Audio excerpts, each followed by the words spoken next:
If one ponders on objects of the sense, there springs attraction. From attraction grows desire. Desire flames to fierce passion. Passion breeds recklessness.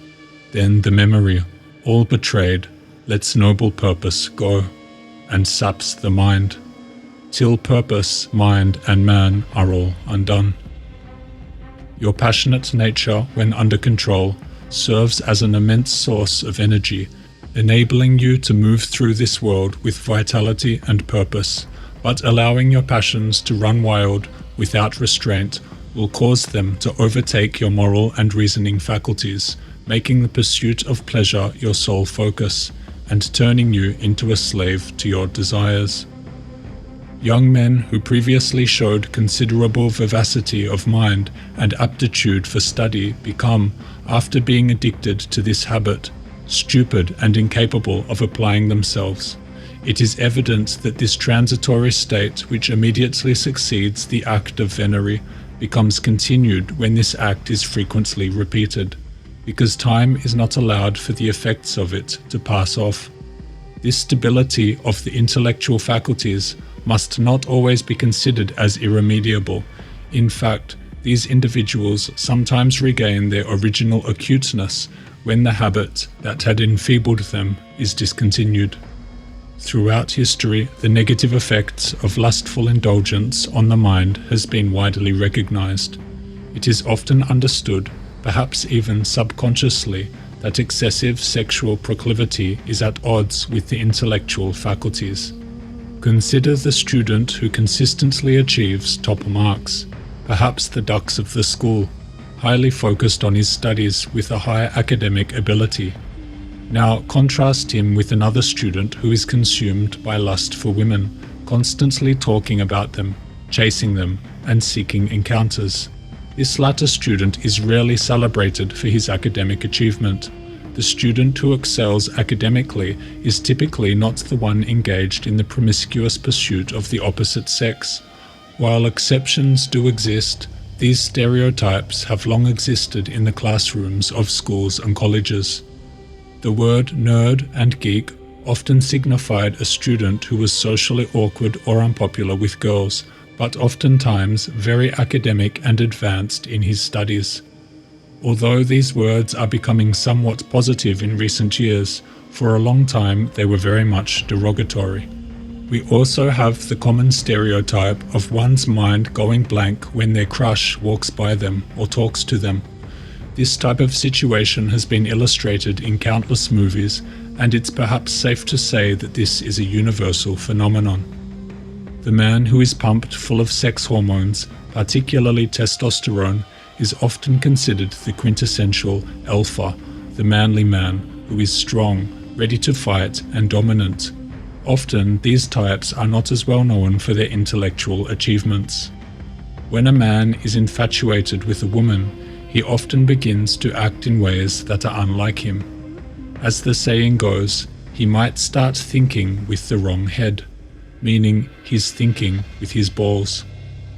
Why else would we have expressions like this in the English language, if not because these situations happen often enough to warrant their own phrases? Our language itself reflects this dichotomy between the brain and the balls. There's a delicate balance between the two, one that can easily be disrupted by an excess of focus on either.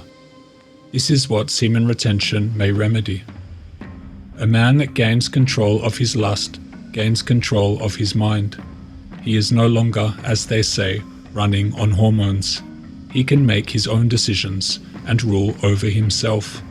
A man conserving these energies will not have his other faculties burdened by sexual pursuit. In the 1950s, R. Bernard wrote on this link, "The organs of sex have other uses in the human economy than selfish gratification or the propagation of offspring. There can be no great development of spirituality until it is understood that the conservation of the sex fluid furnishes the essences from which the nerves and brains are nourished. This is lecithin, a phosphorized fat which is a chief constituent of brain and nerve tissues, and also of the semen. which has a similar chemical composition.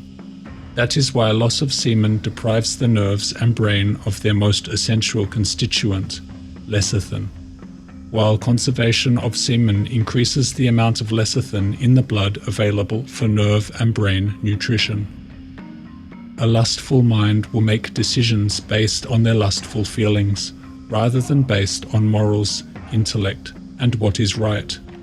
A lustful mind will forego his moral compass and rational reasoning to act out of self-interest. Such decisions lead this man to become a different kind of person, and as a result, this man's trajectory in life is altered, his destiny changed. Above all, keep this point steadily fixed in your mind. The choice to engage in lustful experience will shape your path in life, for good or for bad. The path of man seeking sexual gratification becomes the road to degeneracy, degeneration of the moral faculties, the spirit, the mind, and the body. The brain between your legs, tied to the lower world, to the physical plane, your testes, overtakes the brain between your ears, the seat of all knowledge, and your higher consciousness.